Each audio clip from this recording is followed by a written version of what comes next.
আসসালামু আলাইকুম সুপ্রিয় দর্শক এবং খামারিগণ, আশা করি আপনারা সকলে ভালো আছেন। সামনে কাঁঠাল দেখালাম, এদিকে দেখেন ভাত।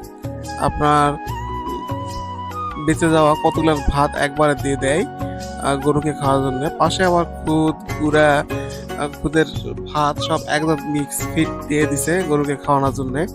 আসলে গরুর খাদ্যটা কি এই সম্পর্কে অনেক খামারই জানে না, যার কারণে শুকনা খ্যার আর বাড়ির আপনার খুদের ভাত কাঁঠাল যা পায় সব খাওয়ায়।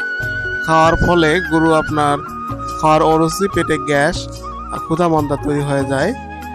তাই আসুন গরুকে আপনার সঠিক নিয়মে খাবার দেই, গরুকে সুস্থ রাখি আর গরুর খাবার সম্পর্কে জানি।